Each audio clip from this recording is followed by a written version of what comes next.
I get excited about this networking, having the opportunity to come in a common space, just share. It's one of the hurdles I'll speak on in just a moment. One of the hurdles that we have in this business is getting the word out. I mean, you can do all the marketing, you can utilize whatever assets you want to utilize to get the word out, but if I can't get it into your ear, we're still dead in the water, right? So I think it's great to have this opportunity. And first of all, before we get into the 1 Million Cups presentation, I'm just going to do a shameless plug.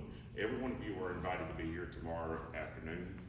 Tom Hamilton's going to be here. I know you have no idea who Tom Hamilton is, but you'll find out tomorrow. He's actually, I just confirmed with April Whitmore over at the Career Center. He's presenting to a couple of you guys classes tomorrow. Tom is the Vice President of Regional Sales with American Equity Annuity Company, and he has nearly 40 years experience in the field, and I'm graced and blessed to have him as my RVP. So if I run into a sticky situation, hey Tom, what do we want to do here? Give me some advice here. And we keep an open dialogue. He's a wonderful person to meet. His experience goes beyond just the annuities. He's been a trainer and a coach and a speaker for several years, and mentor to a lot of folks. And I'm excited to have him come. He's going to present over WebEx at 11:15 tomorrow to a couple classes over the business school, and he's going to be presenting to the Career Center. Something's going on with April Whitmore in the Career Center there. But at 6 p.m., Tom's going to be here tomorrow, and we're going to do a Q&A, and that Q&A is going to be based on wealth strategies, accumulation, growth, and income for life. I don't think we have this conversation often enough. We should be learning this stuff in high school. We should be learning this stuff in middle school. We're learning how to count, and we're learning how to count the wrong numbers. We're not learning how to count what's really going to matter in the end. And that's what he's going to speak on, and hopefully we can spark some interest amongst this community. The students here at UNCP, maybe they'll start counting that way. I'm sure some of them are, because some of them are quite successful already. And as students, they're already experiencing success. And that's great. I'm excited about it. My business partner is 26, I'm 46. I'm open to new ideas. I'm open to a different mindset. I'm open to collaboration and networking with folks who don't look, sound, or behave like me. I would prefer to have someone who I might be in stark contrast with, because I'm probably going to learn something from that situation. Again, that's tomorrow at 6 p.m. from 6 till 7. We will have some of the folks that are my clients now will be here. We have some folks that are in the think about it stage. They're going to be here. And we're also going to have at 7 p.m. or 7:15, we'll take a short break, but from 7:15 till 8:30, my business partner, Gino Lochner, he's local, his mom works on campus, and he's very successful. Young man, 26 years of age, and I think, if I'm not mistaken, he did about, his own personal income was about $130,000 last year. And at the pace we're going right now, we're going to do quite well with this little office here in the incubator. So I'm excited about it, I'm happy about it. And what he's going to do, he and I together are going to present a corporate overview. What is this business? So with that being said, I'm just going to transition straight into the business that I'm in. My name is, again, Eric Hunt. I went to UNCP. My mom went to UNCP. My wife went to UNCP. She spent some time over at Chapel Hill. My wife did, but we won't hold that against her. She finally made it back home. But with that being said, I'm excited to have the opportunity to be in this building. I was with Dr. Menifee and Dr. Calabrese when it was a sketch on the board, and it was some crude drawings. And to stand in this space, we won't say how many years later, But to stand in this space and present is my dream come true. I'm living my dream. These guys put a vision in my mind, and I could see this space, and I just accepted I would be here one day, and it happened while I was away from here for 6 years. So I got into the funny story, give you a little bit of my background. I got into the insurance business kind of by accident. I went and took a real estate course in Greensboro. We were living in Guilford County. We've been living in Guilford County for the last 6 years over in High Point. And while in Guilford County, I'm working in property management, property maintenance. I'm leading a property management, getting all the contractors together, handling logistics. That's my duty. That's my job. So to give myself a raise, to make myself more marketable, I went to a real estate school, Jan Seacourt's real estate school over in Greensboro. And we got all the way through the course, and there was this piece of information they failed to tell us. I was gonna have to work under someone else and do their bidding and be their slave for 2 years. I said, oh no, we're not doing that. No, that's out, we're not doing that. And the funny thing is, a person who was sitting right by me in this class the whole time was a insurance agent. And he and his wife were investors, and they wanted to cut out the middleman, so he took this course so that they could handle their own business. And he looked at me, he said, Guy, he said, I see your energy, I see your excitement. He said, I think there's something else you could be doing that'll probably will reward you better than this. I said, let's talk. So we went to McDonald's for lunch and talked. I don't eat McDonald's, but anyway, there was a place to talk.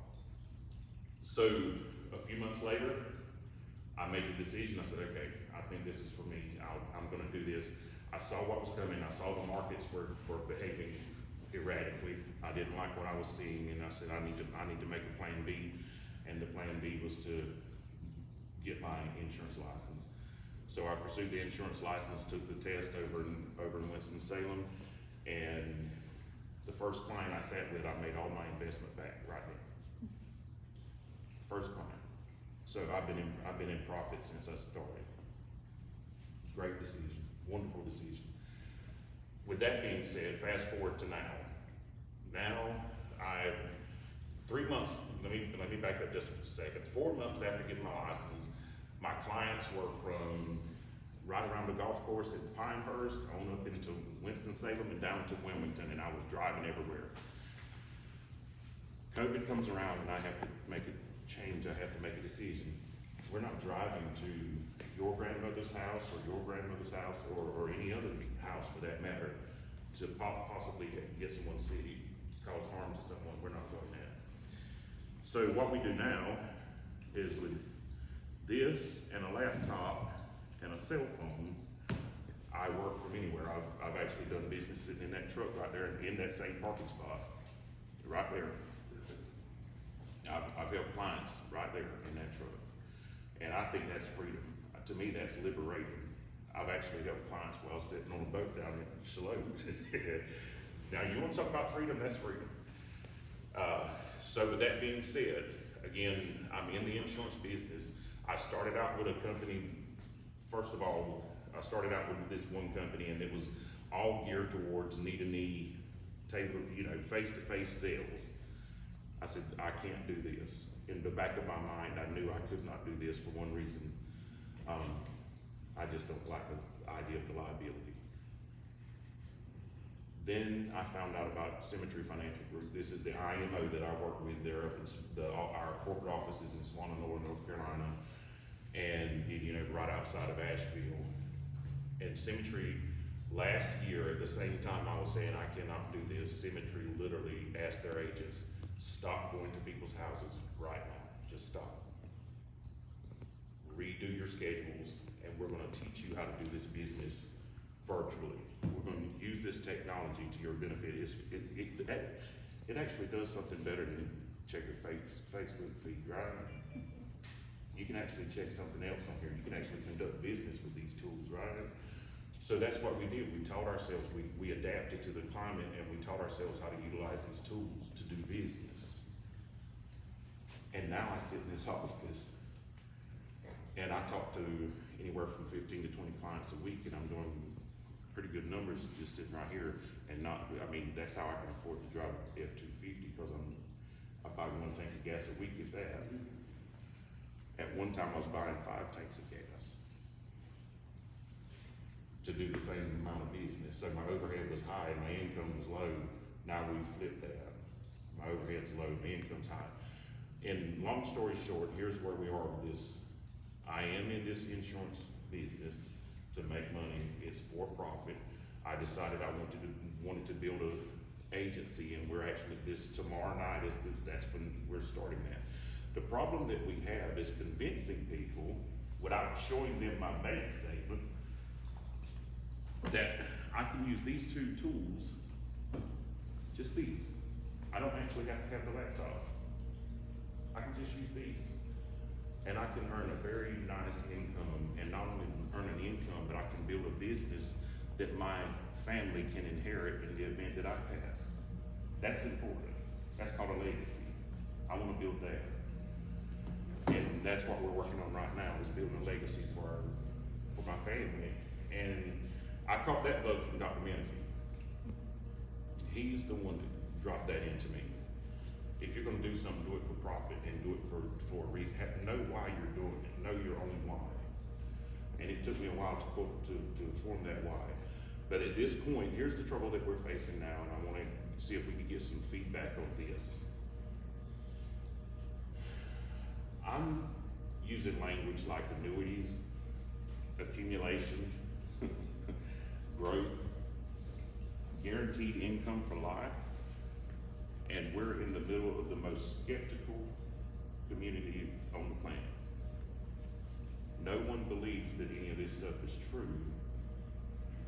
I have a client right now who we were able to help turn,